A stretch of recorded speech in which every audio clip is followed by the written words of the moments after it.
Hello, guys. Welcome back to Life Abroad Panama podcast. Today, we're going to have an interview that is going to blow your mind. Let me tell you, this woman has been through a lot. She has done everything under the sun, and I'm impressed by her story. If you want to know about her, keep on watching, please. Facing immigration questions or business legalities, our lawyers are here to help you. We make it easy to get the legal advice you need when you need it. Hi guys, welcome. Welcome to Lisa. I'm so happy to have you here. I've heard some stories about you, but I really want everybody to know what is your life right now. What is who is Lisa? Why did you come to Panama? And everything under the sun about you. Yeah, I want you to say your age, your name, where you're from, your studies, and all of those little things. Okay. First, who are you? Who is Lisa? So first, I am Lisa Mays. I am from the United States. I was born and raised in Baltimore, Maryland, but I came here from Harrisburg, Pennsylvania.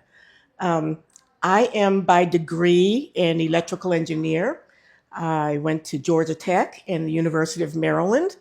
And for the first 16 years of my life, my working life, I worked for NASA as a NASA engineer. I was Wow. Impressive. Not everybody can say that. What? My official title was spacecraft electrical integration and test engineer. So I put payloads on the space shuttle. I did that for about 16 years. And then, in the words of Monty Python, and now for something completely different, I decided I wanted to do something else. And so that was right around the year like 1999, 2000, when the web was just starting to be a thing. Yeah. And so I decided I wanted to learn how to do web development. And so I went back to school to learn that and went to work for the National Weather Service doing web design, web development, and then sort of branched off into something that at the time did not have a name, but it's now called UI UX. So at the time, I needed to figure out ways to help the meteorologists do their jobs better. And so creating those websites, I realized I needed to create like the interface so that they could have a better experience. And from that, there's now a whole career profession called UI UX. And so I was on the early days of UI UX. You were a pioneer. A pioneer. I'm amazed because there's a lot going on. I want to know first, how did you know that electric engineer was your thing, and how did you end up in NASA? Because not everybody can say that. It's really impressive. So I actually became an engineer by computer error. I went to Georgia Tech to be an architect. Oh. That's what I really wanted to do. But when I got there, so this was in the mid 70s, and at that time they had 3-digit codes for their majors. And I guess I'm guessing the code for architecture, because it was an A, was probably 001. And the code for electrical engineering might have been 010. I think the last 2 digits got transposed. Okay. And so I went to sign up for architecture classes, and they told me I could not because my major was listed as electrical engineering. And I'm thinking, how in the world did that happen? Yes. So the architecture program at that time was a 5-year closed curriculum, which meant that if your major was not architecture, you could not take any classes. And so I just decided to go on and take the electrical engineering classes because that was my major. Apparently, yeah. By the computer error. And at the end of the next year, the end of that year, I needed to decide, well, do I continue and do like 3 more years to get an electrical engineering degree, or do I start with 5 years to get an architecture degree? Yeah, because you needed to start over. And so I decided, 3 years, 5 years, 3 years, 5 years. So I decided for the 3 years and became an electrical engineer. So, And how did you end up in NASA? um, I actually did a work study program Mhm. at NASA. Actually, I did a work study program at NASA. No, it's a co-op program at NASA, Mhm. and I did a work study program, believe it or not, at MIT. Um, so I actually worked my way through college. I paid for it myself because Oh, back in good. those days, back in the 70s, um, Georgia Tech, the tuition at Georgia Tech was $625.50 tuition out of state. Okay. In state, I think it was 200 and something, but out of state tuition was $625.50. The room on campus was like $281.50. Everything ended in 50 cents at In the that time. 70s. Right, in the 70s. So yes, I am 66. And then, so I could actually work for a quarter and then save up enough money to pay for the next quarter of school. And that's what I did. That's how I made it all the way through school. So I came out with no student No loans and debt, I yeah. paid for everything like that. So That's I'm shocked by what I'm hearing because it's amazing. I can say I know somebody who worked at NASA. I want to know, after all of that, did NASA give you something as like a present or something you can say, I worked at NASA? yes, so I have lots of plaques for the different payloads, the programs that I worked on. Mm. So I have those at home. And you know, the really funny thing is while I was working there, I didn't think it was such a big deal. Yeah. And so, you know, like, yeah, I was on the, like, I was there taking pictures of my payloads as they were coming down, you know, to to get on the launch pad. Mm-hmm. And I didn't even think that was anything like Wow. really exciting. Yeah. Right. It was just my job. Your And now daily that I think, basis. and now that I think back on it, you know, 40 years later, it's like, Yeah, that's one oh. in a million because Yeah. not everybody works Yeah. there. I want to know, after all of that, you went and studied again and you started working for the National what? National Weather Service. Part National of Weather NOAA. Service. Yeah. After that, that you were a pioneer in something that is now a career. That is What now a did career. you do? Yeah. So as I said, I worked to create websites to help the meteorologists do their jobs better. But you know, I did that for 12 years and then later started to do that for a legal firm doing the same thing. And so that was the remote work that I was doing when I came down here. So when I came down here, my husband was the one that was retired. And I was his dependent, but I was still working remotely. And so, yeah, I did that for Doing like the UI UX. Wow. Yeah. And it's very great because you were working with US dollars, but with the salary of the US. Yes, here and in Panama. Yeah, of course. Yes. So you were making a lot of money. Yes, that was sweet. And your husband, I want to know everything from the beginning. You were working in UI UX. Yes. And then you were working for the law firm doing the same? Yes. How did your husband and you met? What did your husband do? Because he came here. Right. And he was working here. No, he was retired. Oh, he was okay. not working. Okay, I was the one that was working. So back in back in 2008, there were some health issues that my husband was having. Okay. And so between 2008 and 2015, we ended up using up a lot of the money that we knew that we were going to use to retire. And so we realized that we needed to do something else, maybe live somewhere else, because what we had left was not going to be enough to retire on. Yeah. in the States. And so we knew that we probably needed to find someplace outside of the United States to live comfortably, because me and struggle, we're not friends. So I can see that. and And that was back in '08.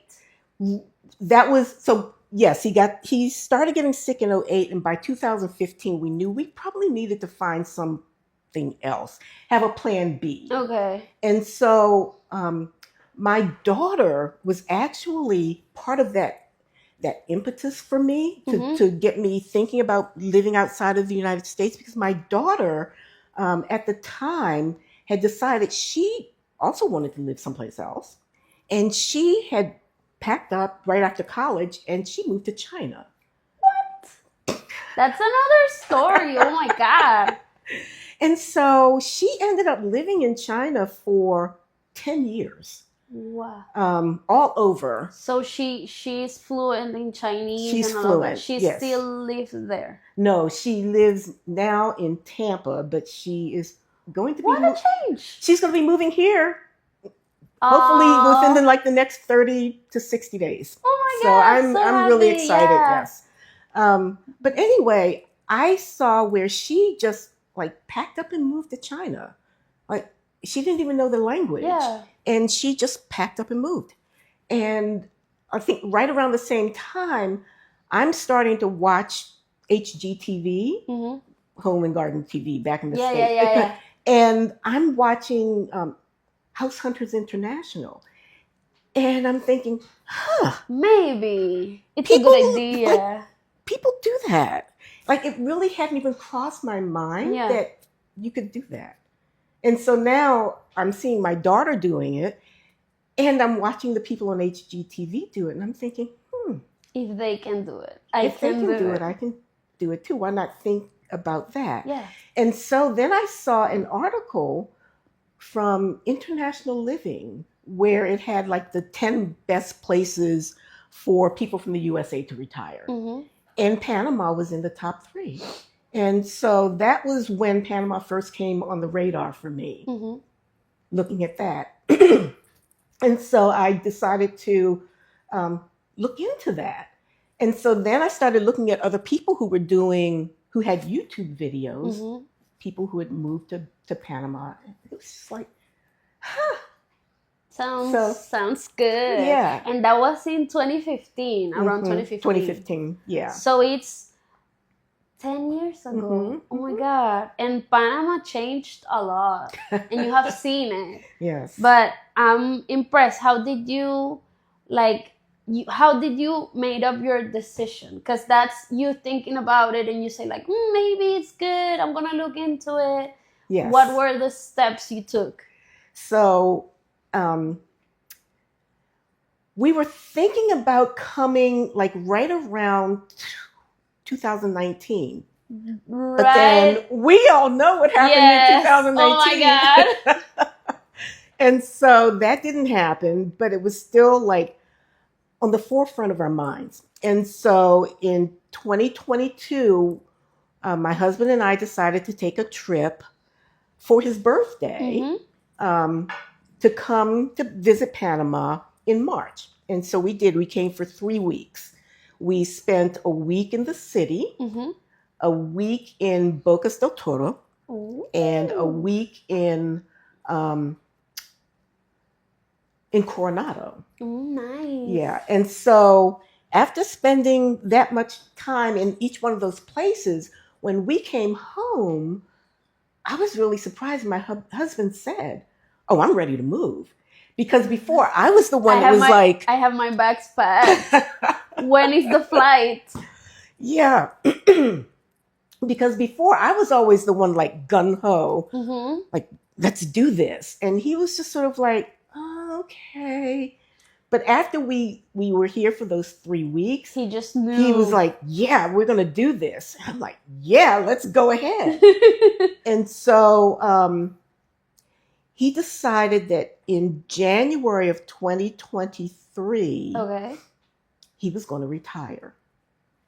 And so since he was retiring, I'm thinking, well, I've got a remote job why not? Like, what's keeping us from doing this sooner? And so we decided that we'd just go ahead and set a date. What did he do? Before he was Retired, yeah. retired, so he did a couple of things. So he worked at the university, actually the same university where I also was an adjunct professor. I taught Mm-hmm. computer science there. But he was an employee with campus events, Mm-hmm. and he also cooked. And so he did both of those things, and the students just loved him. Yeah. And so that was our life. It was centered around the college, both Yeah. of us too. Um, and so when he decided that he was going to retire in January of 2023, we decided in earnest that we needed to just start selling everything, because we knew that we were not going to bring anything with us. Yeah. So we sold everything. We ended up selling everything. So between January and May, because we set our date for May 22nd Okay. to arrive here. And why that date exactly? You just have to pick a date. As the saying goes, how is it? A vision without a date is just a dream. Did you hear that, guys? Oh my God, some wise knowledge. Oh, and and so and if it and so we just decided, let's put a date to this so that it stops being this is something we're going to a do. dream, yeah. And so we made it a reality. We picked a date, May 22nd, 2023, 2022. Mm-hmm. No, 2023. Yeah, May 22nd, 2023, we would come down. We would make that move. So we knew we needed to sell everything and be out of our house by May 15th. Mm-hmm. We decided, for our own sanity, that we would wait until we were down here before we sold our house. Okay. Because there were just a lot of moving parts, trying to sell things and trying to figure out, what we were doing with our dog, because that actually did come down a little bit later. But, it was just a whole lot of stressful things going on, because Mm-hmm. moving is stressful. And so we decided we'd just wait for the house until after we moved out. So we moved out, had everything sold by May 8th, and went down to Tampa, and decided to leave from Tampa because my daughter at the time had Mm-hmm. moved back from China and was living in Tampa. And we decided we would leave from Tampa to Panama, because at the time, Tampa had a direct flight from Copa Mm-hmm. to here. Yeah. And so that's what we did. Yeah. And I think along the way, when we decided that we were going to move in February of that year, so January my husband retired, February was when I did my first TikTok. So I am a content creator on TikTok. Have like 9,400 followers. That's a lot, guys. Oh my God. You can say your Oh. ad at TikTok so people can follow you. At Cabatica, Cabatika. Cabatica? Cabatica. And what's that? What's that? So at the time that I decided to be a content creator, I An wasn't influencer, guys. I influencer. I didn't really think that's what I wanted to do, but my daughter was sort of like pushing me to do it, and I'm thinking, I don't have anything that anybody wants to listen to. Or so you thought. So I thought, but I decided, well, I'll just do a video on our move to Panama. Mm-hmm. And so I did my first TikTok. Actually, I think it might have been my third TikTok, chronicling like why my husband and I were moving to Panama and why we chose it. because when we told our family and friends, they're like, "You are crazy. You're crazy, Why in the world yes. would you want to do that?" And so I decided to do that TikTok on like, here are the 10 reasons why. And I did the TikTok. I think that night, the last I looked at it before I went to bed, it had like 8 views. And when I woke up in the morning, it had 260,000 views, and I had Jesus. 5,000 followers. Jesus. I was like, okay, I guess people want to hear about this. Yes. And so now I knew what my niche was. And so my niche on TikTok is Panama, my move to Panama, Yeah. the things that I have encountered, the things that have surprised me. And then just recently with the TikTok ban, I decided just this past August to start a YouTube channel. So it's very new. For the YouTube channel, I am Everyday Expat Antics. Aww. And so Go look it up, guys. go look it up. Subscribe and like every yes, single do video. all the things. Yeah. All the things. Comment, share, etc. You know what to Yes. do. Yes. And I want to know how. Like you said, okay, let's go to Panama. How did you investigate where to go?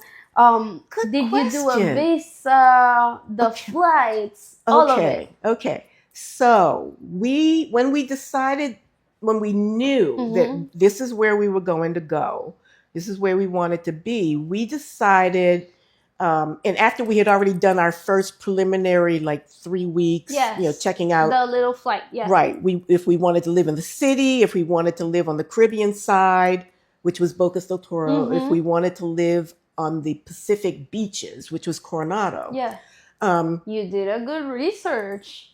Yes. The only thing we didn't do was the mountains. Yes. And so we decided that we would come back to do one more exploratory tour. And this time we did it with Panama relocation tours.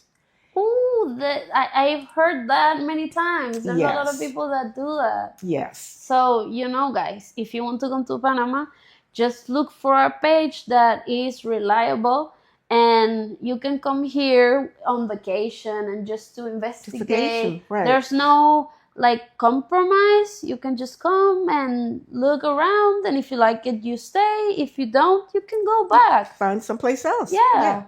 Yeah. And so in that tour, I realized that there were a lot of people who came like a week or 2 weeks before the tour and then took the tour. There were people who came and took the tour and then stayed for 2 or 3 weeks afterwards. So, and there were people like me who, we came just for the tour because we had already been. And so we specifically wanted to take that specific tour because it spent a good deal of time in Boquete. And so that would have given us information about the mountains. Another place, yes. Right. And so with that information, we knew then that it was definitely going to be the city. Well, Really? I say definitely going to be the city. There was a little back and forth. I wanted the city because I had never lived in a big city. I grew up in the suburbs. But my husband had always lived in a big city. And so he was not thrilled about living in the city, but he decided to acquiesce. Aww. And so we ended up in the city. The things we do for love. And so that's how we ended up in the city. The plan was to just be in the city for a year, and then we would move to the Pacific side, to Coronado. Okay. And so, yeah. But that didn't necessarily pan out because 5 months after we got here, my husband passed away. Very unexpectedly. He went out to walk the dog and he had a heart attack and never came back. Wow. And so I have been spending the rest of my time, like the year and a half here, trying to readjust, which I have. Spent a good amount of time in grief counseling and have been doing my own healing along the way. Yes. In what year did he pass? So that would have been 2003. So we moved here in May 2023, and he passed away October 5th.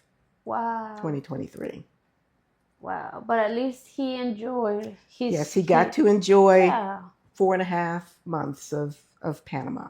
Wow, that's crazy. I'm really sorry Yeah. for your loss. And how have you been dealing with that? Because I know once you are in the US, there's a structure for when people die, and you already know what to do. Right. Over here is kind of different. It was So yeah, that process was very different because yeah, I had no idea what to do. yeah, of course. And so I had, on a whim, just sent a text message to my attorney that was helping me through the visa process and Yeah. all of that. And like literally 13 seconds, like, He was like, I got you. right, just, called me up and said, like, I sent them the text, the message through WhatsApp, and immediately got a call, like, where are you? Are you Yeah, where, okay? like, and I'm sending my husband over, and my son, and they came over with all the paperwork that needed to be signed, and literally they were just like, this is blah blah blah blah, and turn the paper around and sign here. And so they really took care Yeah, of that they whole help you process. through it. Yes, You yes, see, guys, that's why you need a good attorney. yes, If you need attorney services, you yes. know who to call. NDM Law Firm. Don't look for people who's gonna scam you. Don't look for the internet. There's a lot of people, bad people outside over there. So go and look for the best. NDM Law Firm. Continuing. Okay. So they help you. They told you you need to do this, this, and that. And what was the process of the rest of the the casket? Did you Okay. cremated him or? Right. And so what I learned was that in order to, so first of all, there was like the U.S. Embassy had to be contacted, the State Department had to be contacted, the Panamanian Ministry of Health, all of that stuff. And then what I learned was that, because when somebody passes away, you're not really thinking Ready. You're not really ready. right. You're not ready, Yeah. first of all, and you're not really thinking straight. And like the hospital was saying, you've got 24 hours to decide what you're going to do with his body. And I'm thinking, What? I don't even know. Yeah. Right. Who am I? And so my attorney handled all of that and made sure that I had so that was like on a Thursday, Friday, Saturday, Sunday, Monday, 4 extra days before I needed to do something. Yeah. They worked that out for me. But what I ended up realizing that I needed to do was I needed to have him cremated, because to take his, as they call it, the whole body, the whole body in a casket back, was going to be an expense that was like in excess of $20,000, and that was not part of the plan. And so we had him cremated, and then had a ceremony back in the States. So he is in Pennsylvania with the rest in the family plot, and that's how that worked out. But then coming back here, I needed to figure out like what to do, because there were people like my family saying, well, are you going to move back to the States now that you're down there all alone? And you were like, heck no. I think it's probably better if I stay here. Like, I am not really a cold weather girly. I don't really like the cold weather, and the season, like, it gets dark really early, and it stays dark and it's cold. And I'm thinking, on top of experiencing, like, dealing with the death, like, I can see myself just going into depression. Yeah. That would not be good. I needed to be someplace where it was warm and sunny and spoke to me. And Panama was doing all of that. And so I decided that this is going to be my new home. Like, we didn't sell everything to move down here just for me to go back. And so I stayed. And I am glad that I did. This has been a wonderful healing place for me. So I'm just in awe by everything you just said, because it's not only hard to let go of the place you were born in, because sometimes people have attachment that you have your family and all of that, and you started your life over there, but also letting go of the person you love and then coming back here. It was your dream together, but you kept going, and um I can say I admire you for that.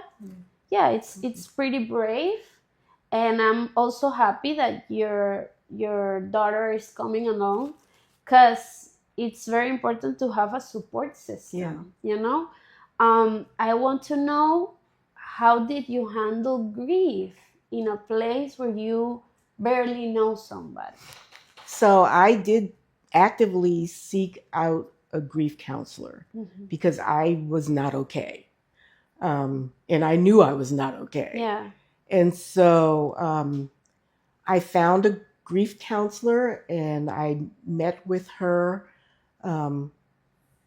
personally, solo, Over here. 2 or 3 times a week. It was online. Oh, okay. She was online. We met 2 or 3 times a week, every week, until she knew I was okay, and then she started to, bring it down to where, for like 3 times a week to 2 times a week, to 1 time a week, and then I was in a class setting. Started out with 3 of us together who were all experiencing different types of grief, but still the losses. Yeah. And then 1 person dropped out, and eventually it was just the 2 of us and the instructor, the grief counselor. And we were together for like a year, just working through our grief. And that's what got me to the other side.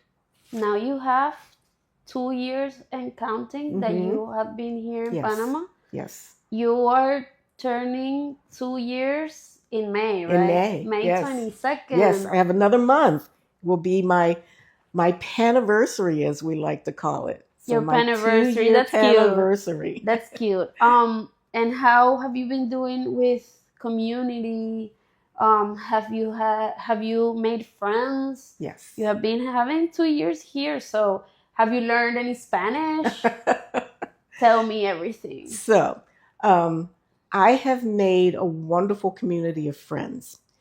So right after my husband passed away, there was a group of ladies.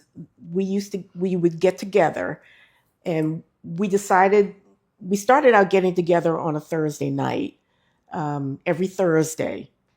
We picked Thursday because the place where we went, which was called Oaxaca's, whether I can mention that. Yeah, of course. Oaxaca's had free cocktails for the ladies on Thursday nights. I know where it is.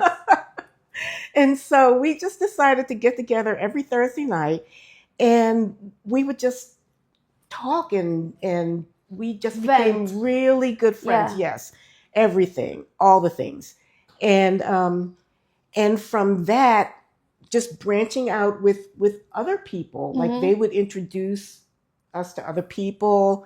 I know a couple of the flights that I had, I met a really wonderful lady who sat next to me on one of the flights that I had, coming back from burying my husband. And she became a really good friend too. And it was just this very natural meeting of people. I also made a point of going to expat events when I could find them, joining WhatsApp groups, and just trying to immerse myself into things, because I know if left by myself, I probably would just sit back and just Yes. like sit in the corner and stare off into space. I can't believe you were really smart. You really thought through everything, because there's people that come here and they just sit around and say, I don't know how to make friends, and they don't investigate. You really like put yourself out there so you could create that community of yours. Yes. And you're right, you just saw yourself alone and said, okay, I'm gonna do something, I'm gonna put myself out there. So I'm impressed, really. And Thank you. and you say you are 66, right? 66. But you have like a young soul. You get yourself pretty happy and young and active. So yeah, there's another saying that I like to think about, and it's, if I didn't know my own age, what age would I think I was? I'll So, say like 54. And so if I didn't know that I was 66, Mhm. literally I would say I was 42, Oh, because that's what I feel. So, yeah. they say that age is just a number. It's just a number. Yeah. I want to know also, you say you met your community and how did you come here and everything. I want to know something that is pretty spoken over here in the podcast. The place you live. How did you find it? Oh my Did you goodness. move? Oh my goodness. Where did you look for? Etc. Etc. Now that is a story too, because so in the 2 years that I have been here, I have moved 6 times. It sounds like 6 times. It sounds like myself. So when I first came down here, we moved into an Airbnb. So we lived in the U Towers on Avenida Balboa. Mm-hmm. And we lived there for 12 days. We figured that it would take us 12 days to find a place to live. And so, and we did. Like the very next day, we went apartment hunting and we found a place. And so we figured that we would move in June 1st, but the place was not going to be ready until July 1st. Ooh. So we needed to move out of the Airbnb, but we needed to find a 1-month rental. Oh my God. And so we did. Mm-hmm. We moved from the U Towers to a 1-month rental in Pattaya. Mm-hmm. And that was a really fancy place. It was really nice. It was like right on the water. You couldn't even tell it was in the city because all you heard was the waves on the rocks. It was really nice. Lived there for a month, and then July 1st, we moved into the 1-year rental that we had signed up for. And that was in Punta Pacifica. Okay. And we were there, actually, we were there until, because my husband passed away in October. Yeah. I stayed there until March. Until the lease was up? No, or the lease was not going to be up until June. Oh, okay. But what happened was that in March, my floors exploded. What? I have a picture. Oh my God. Because just me saying my floors exploded, you cannot even understand what that means. But apparently, literally, right. So what happened was, so the tile floors, apparently when they put the floors in, they did not put enough space between the tiles. I know, yeah. And so it got too hot for them. They didn't have any place to expand, so they just that happens. Exploded.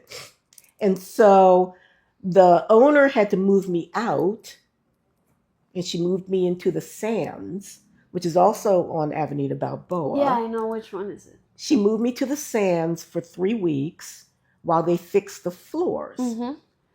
Now, I'm thinking, so I can move back to this place and my lease is going to be up in 6 weeks. Yeah.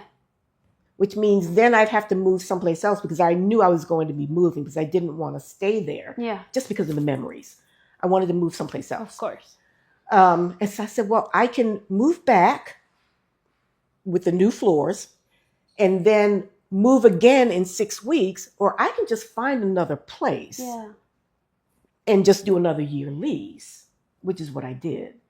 So that meant, so the Airbnb, move one, the 1 month rental, move Yeah. two, the place that was supposed to be the year lease was move three, The the Sands? Sands was move four, and then I decided to move to the Yacht Club, which is on Avenida Yeah, yeah, Balboa, yeah. because I love the Avenida Balboa and being right across the street from the Cinta Costera. Yeah, so you can go walk every And day. you were walking, and they shutting down the roads on Sundays. I could go biking and things like that. So the Yacht Club was move number 5. But then in August, so remember I said I worked remotely, right? Mm-hmm. So in August, I go to a random Tuesday in August, I go to log into my work, and I can't log in. And I Ooh. try to log in again, and I can't log in. And I'm like, let me call the Something's help desk. wrong. Yeah, call the help desk. And that was when I find out I've been laid off. What? Right. No way. Really, like no notice, no nothing, laid off. And I'm thinking, okay, so do I look for a new job or do I just go ahead and retire? Because I'm 66. And I decided, you know what? I'm going to just retire. And so. I need to take this all in because this story. Well, actually, I was 65. I was 65. I'm 66 now. So, yeah. This story is a whole of plot twists. I know. I'm shocked. I know. What? So after you've been laid off, you just say, "I'm gonna retire. done. I'm done. tired." I've worked for 40 years. I'm done. And in a lot of careers and places, and you moved. Yes. So enough. I'm gonna live my life here in Panama, have some fun, and just relax, as we say, tranquilo. Tranquilo. Chill. So, after you retired, what have you been doing? So that's a really good question because I don't feel like I spend my days like, what am I going to do today? Like every day is filled. So I'm like creating content. I'm going to like things that are just happening around the country. Yeah. I've met a new friend, and that was a story in itself too. Ooh. So and he is really good about finding like lots of local things because he was a former journalist for like ABC and CBS, NBC, Fox. Oh my God. And so he's like really into like news and finding what's going on. Wait. I think we want to meet this person so he can be in the podcast. Yes, that's a good story too. I'm liking what you're saying. Maybe we'll see him soon. And so he's always finding different things. And so we're going out and doing things and creating content and so. Oh my God. This is a crazy story and I'm so excited because people can see your story and if they were you, they'll be depressed or they'll be even crazy. But you took it and turned it around and you said this is an opportunity. It's an opportunity. So yes. I'm like shocked by everything you said and your story, what happened to your husband, and now your daughter is coming and you are going to 3 years here. 2 years. 2 years. Well, yeah. I guess next month I'll be starting on my 3rd year. Yeah, yes, you're right. Yeah. And it's an adventure and you keep going. It's something to take as an example, and I want to know what is next for you. That's a good question. I think at some point I see myself doing the slow travel thing, where I'd like to just visit different places for a month or two at a time. Nice. And, just not have to rush through everything, because life is a journey. Yeah. And there's no reason to rush through everything. And so, yeah, that's what I think will be next. You can start here in Panama. Yes. There's a lot of places to visit. Yes. There's a lot of communities Yes. here. And I am excited to see what's next for you. It has been a great interview. I've had the time of my life, really. Same here. It's amazing getting to know somebody like you. And as I said, you're an example. You can say again your handles in YouTube, Instagram, and everything, so people can go and follow you. Yes. So on TikTok, I am at Cabatica, Cabatika. It actually came from Charlotte's Web. Because I didn't think that I really wanted to use my name. And so I just picked something random, and then it turned out to be a thing. Yeah. So that's who I am. On TikTok, Cabatica. And on YouTube, Everyday Expat Antics. Go like, follow, comment, share, and you know what to do already, guys. Yes. It has been an amazing interview. I've loved every second of it. I hope you guys have loved it too. And please subscribe, comment, and keep up with the channel so you can see the next interview. So happy to have you, and hope you guys I hope to see you on the next episode of the podcast. Bye. Bye. Thanks for joining us on Life Abroad Panama. You can find us on all major podcast platforms. Curious about our guests? Just click the links. Looking for legal support? Reach us through our website. And make sure to watch more videos or check out your visa requirements.